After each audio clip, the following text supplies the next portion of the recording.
You know it's going to be a good show when you pull up, and parked in the carport is a very rare 1953 Plymouth, which, oh, by the way, is owned by a famous NASCAR driver. And when you pull up, you're greeted by an Elvis sign.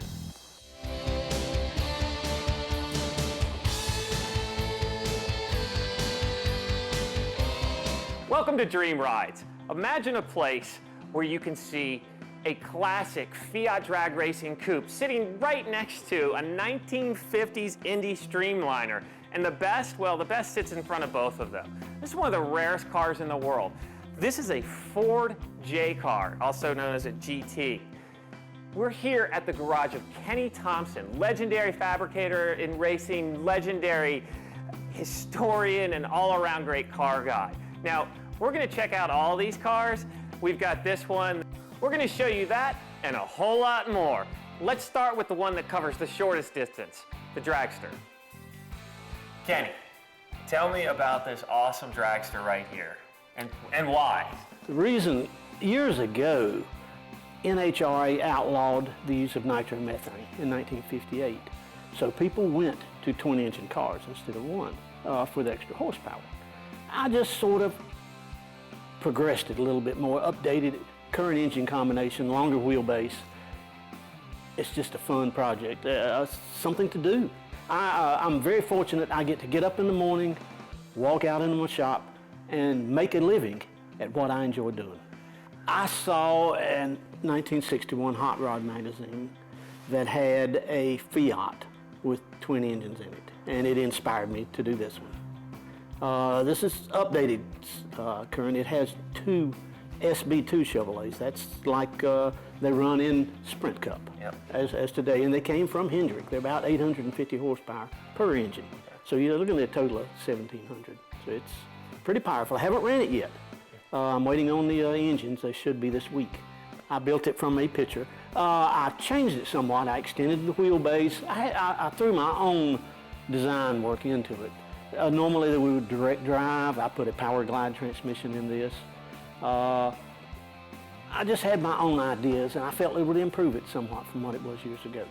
People years ago, when they had a twin-engine car, they would have written too bad, too thing, double trouble.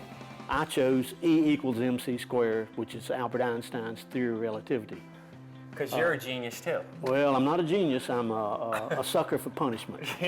Well, I think you enjoy this kind of punishment. I do enjoy it, yes I do. But the chassis, I built a complete chassis myself. I lengthened the wheelbase. It's current NHRA specifications, regulations, bracing on it, diameter of the tubing, the quality of the tubing. So it's updated to current specs. Well, we've talked quarter mile. Let's talk 500 miles now. Our next car is a piece of almost history, one that was predicted to change the world of endurance racing until a tragedy sent that dream off the track. This is the fuel injection special. Now, back in the day, all the cars at Indy, they all seem to want to be called special, but this one truly is. This is an Indy Streamliner, Ken. Now, tell me some more about this amazing car. In 1953 and 54, Bill Volkovich won the Indy 500. His team owner said, we're going to win 3 Indy 500s in a row. So they hired the best engineers, aerodynamic specialists, and this car was built with enclosed wheel wells and actually tested in a wind tunnel. It's all aluminum body, and this one, which this one is, but it was never completed in time to run it in Indianapolis. So the driver drove another car, was fatally was killed, and the team owner put this car up for 30 years. I believe it would have changed the whole outlook of Indianapolis racing had it been successful. This was purely legal at the time. I made the chassis off of a model car. A model, like a little model? Little model, 1/24th scale, which was current for that particular day. The body, a friend of mine came in here, Elliot Forbes Robinson. Just a friend who happened to live here. He lives right around the corner. Also a famous name in racing. Famous racer. He told me, he says, I've got a model of that car. And I said, Elliot, I don't believe you do. It's the only one ever made, and there's only one like it. He says, I believe it is.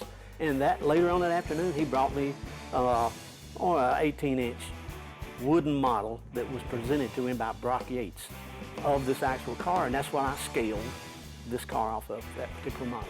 The engine was supposed to have been a Novi, extremely rare Novi engine, which was twice the horsepower of an Offenhauser. They never won Indianapolis. They were developed in 1941. This particular one has a look-alike Maserati 8-cylinder 4-cam with an old Miller supercharger, centrifugal supercharger.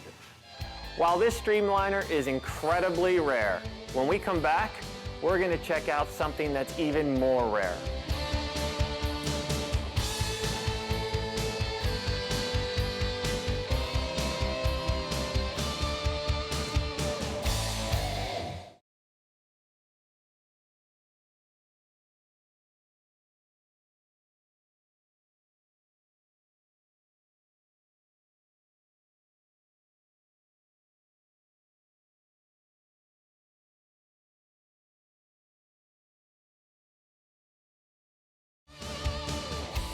This edition of Dream Rides, presented by Steel Rubber, is being brought to you by Aeromotive.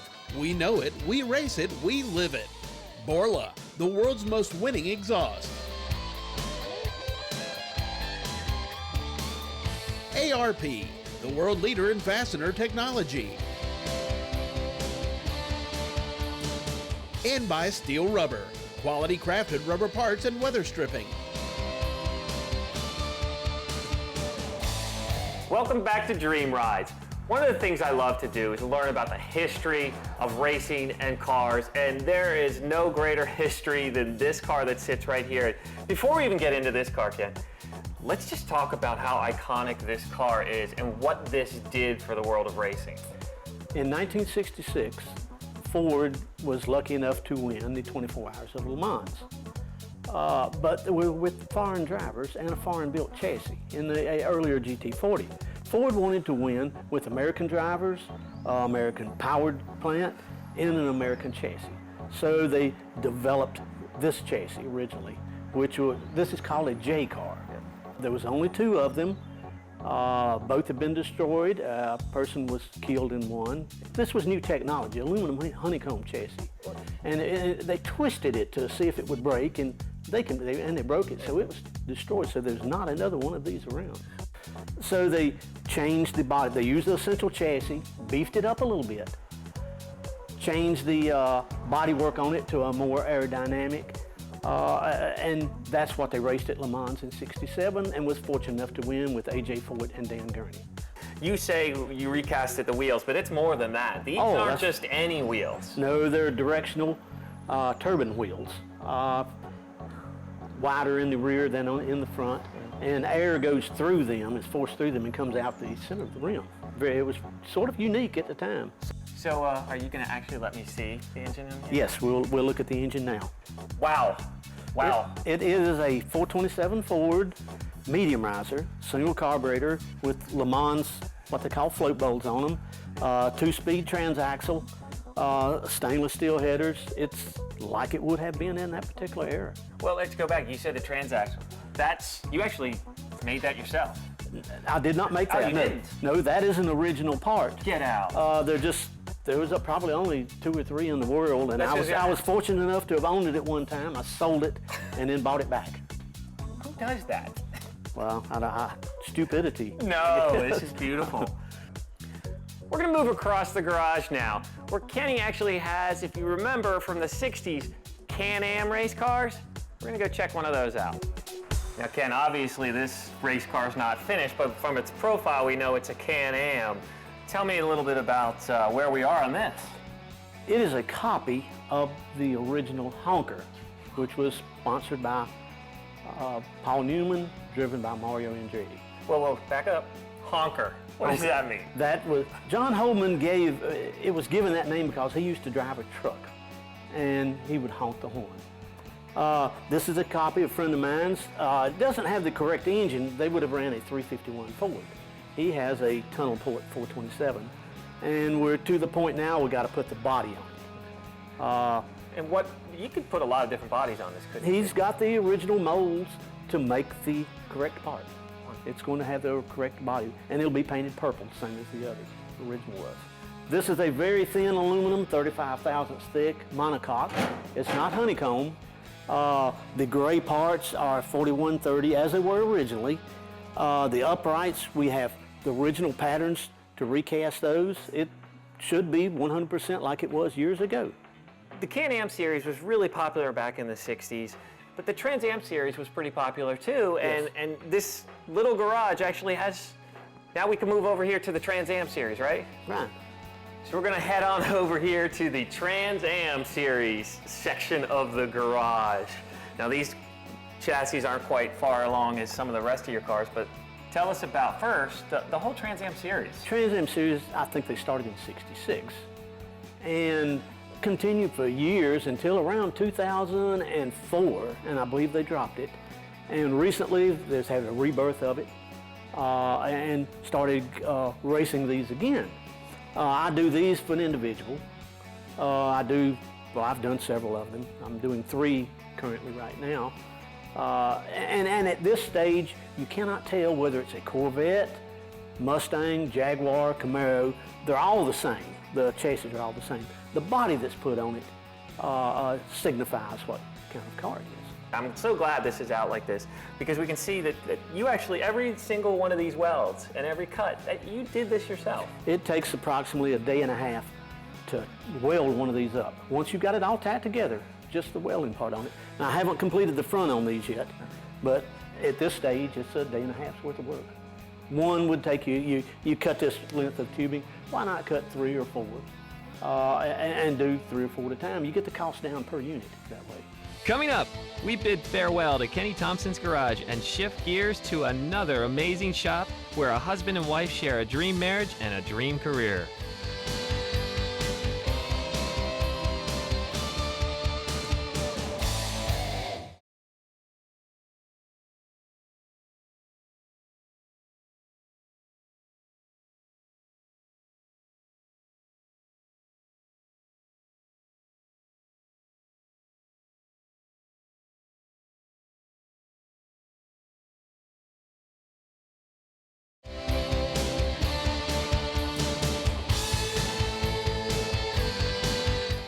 Welcome back to Dream Rides as we continue our tour of Charlotte.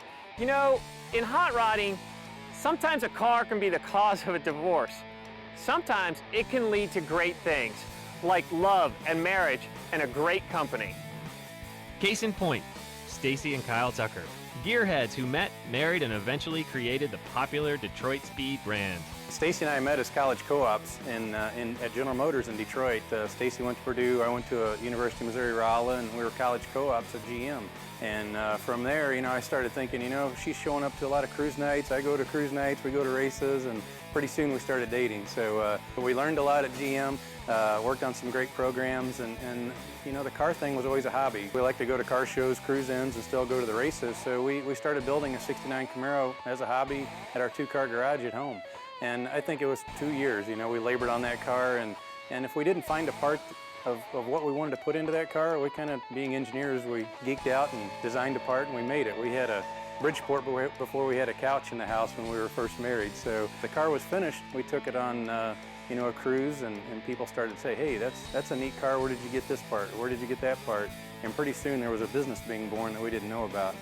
And from there we moved to a small commercial building in Detroit and outgrew that, and then we've landed in this location. So we have great people, way smarter, way better than I am, and we have fun every day, and we're fortunate to be really busy. And I have to ask, because you and Stacy, your lovely wife, are known for autocross racing, and you both race, correct? We do. You know, Stacy and I still love doing that. I grew up racing, and Stacy is out today, you know, autocrossing, and it's something we love to do. It satisfies a little bit of our competitive nature, but it's also, at the same time, we're developing our product line at Detroit Speed and marketing it, so it all ties together, and we get a lot out of that. Okay, Stacy's not here, so you can be honest. Who's faster? You know, I'm going to be the smart husband and say that Stacy's faster, and she'll tell you the same thing. Well, the politically correct answer, I'm not going to give you. But I'm going to tell you, in my car, I can beat him. Stacy keeps her driving skills in peak form with a variety of race cars. And what she learns on the track helps develop the company's wide range of products. I really enjoy driving the cars and autocrossing and road racing because it really lets you be one with the car and experience using the car and not just sitting in a lawn chair behind the car and looking at all these nice parts you put on your car. It really lets you use the car to its fullest extent. You buy all these parts and put them on the car. We build the parts to do exactly what we're doing out here today to autocross, and it's really neat to see people using our parts to road race, to autocross, to drive them exactly how we've intended. Our visit coincided with Detroit Speed's annual open house, where hundreds of guests enjoy an evening of cars, conversation, and charity. It's really a big night for our employees, for us, everybody at Detroit Speed. Their families come in, they get to see what the guys are working on, what everybody does here. But people come from all over, you know, to be able to come to our annual open house, and it's a big deal for us. We serve almost 800 people a catered meal tonight. Good North Carolina barbecue and some sweet tea. And the neatest thing about all this is we take all the $5 plate donations and give that to charity, to Victory Junction Gang Camp, and it goes to a great cause. And that's what's really cool about what you do, what I do, what all of us do. It's really not about the cars, is it? No, you know, the cars are a small part of it. That's why we all get together, probably an excuse, but it's all about the people and the relationships. Those relationships have helped the Tuckers create an amazing custom Camaro for a major car event and a sweet Mustang for Stacy's dad. We'll check them both out when we come back to Dream Rides.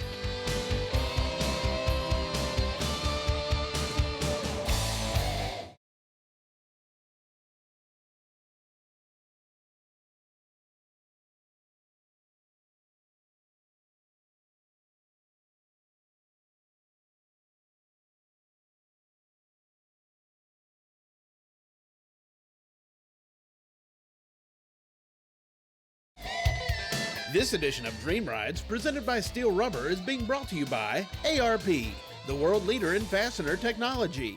Precision Turbo, the winning edge in boosted performance.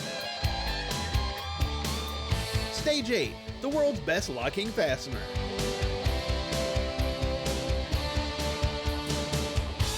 And by Steel Rubber, quality crafted rubber parts and weather stripping.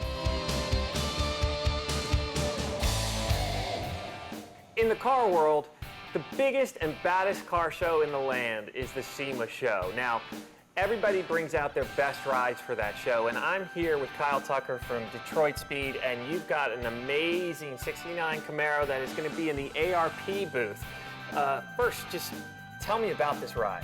Yeah, you know, this was a really special build for us. It's a good friend now, good customer. That's what this is all about. It's about building real cars for real people. And it's for Angelo Vespi out of St. Augustine, Florida. And we were able to build this car and finish it earlier this summer. The guys have done just an awesome job with it here. And we're taking it to SEMA here. Loads up next week. Wait, you say you finished it up earlier this summer. How long does a build like this take?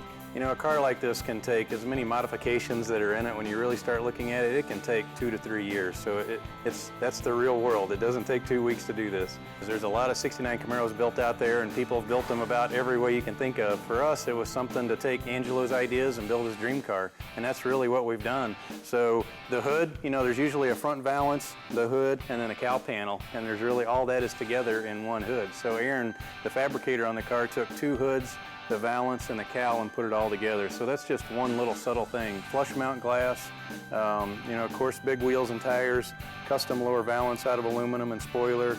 One of the real tricks of the car were the guys to be able to put flat paint, you know, flat clear it. That was a really big job for Michael and Ted, and it's something that's not a lot of people do. It's hard to do, especially to put different colors, the stripes, the checkered, you know, pattern in it. It is very time consuming, and there is no way you can have any backup, you know. I mean, it's just, it has to be right when the flat clear goes on, and then to be able to have it where it's all one finish as you run your finger across it. The guys are really good here. And no, you don't bring a car to Detroit Speed just to have it restored and customized. This is pretty much a race car. You know, it really is. It's a race car in street car clothing. It's something that our customers expect, a 69 Camaro look maybe in this case, but supercar everywhere else. You know, I mean, it may be AMG quality creature comforts inside, but also performance, demanding performance. The car has ABS brakes. You know, I mean, it's a supercharged LS engine from Mass. It's almost 900 horsepower. I mean, it has everything you could wish for in a 69 Camaro. During the open house, one car had a prominent place at the entrance to the show, and it belongs to someone whose passion for cars helped launch the company. All right, Stacy's dad. So tell us, where does Stacy get the car bug? Well, there's a lot of theories on where she got the bug to be around cars, but I think growing up with me, an old street rodder was a big part of that. Let's talk about this car. This is a 1967 Mustang Coupe. The way I got this car is an interesting story. My daughter and son-in-law took my 1966 museum quality Mustang and used it as a development car for Mustang parts. They took my car and it was so successful that they showed it all over the country and raced it all over the country, and it became apparent pretty soon that I wasn't going to get it back. So we began some negotiations, if that's the right term, with a daughter. And she said they had a 67 Coupe that they'd be glad to give me in exchange, and it would be a good deal for me. I looked at it, and it was from San Antonio. It had been wrecked at a traffic light 37 years ago and put in storage. And so she was trying to pawn off a wrecked 67 Coupe to me, and I resisted a little, but daughters can be very persuasive, and particularly mine. The project took about 19 months, and obviously Colin Stacy's guys did the installation of the front and rear suspension, the subframe connectors, and all that. And the color, it's unique for a Ford. Yes, it is. I was looking for something a little different. This is a Chrysler color called dark titanium. And it's the formula is obviously a metallic gray, but there's a few drops of green added. And when the sunlight hits it, you see a little undercast of greenish brown kind of color showing through. As far as the interior is concerned, I was looking at on the internet at every interior I could find. And I started seeing that black and brown, or black and various shades of tan, were beginning to show up. And they had a European look, and I kind of liked that look. And so I chose these colors very early. Mustangs aren't known for headroom, so I looked for seats that had a shallow seat base under them. And these seats are out of a Chrysler Crossfire, and one of the few that has a very thin seat under it. Then in addition, I took the mounting pad and cut it off and lowered it 1.25 inches, moved it back, moved the shifter back. So this car may not fit anybody else, but it's perfect for me. One last bit of business. Since our visit with Kenny Thompson, he's installed the power plant into his dragster, and check out the incredible sound. That's all for this edition of Dream Rides, but join us next week when we spend some time with NASCAR legend Bobby Allison, and we get an inside peek at a custom pickup being secretly built just for Bobby. Be sure to join us.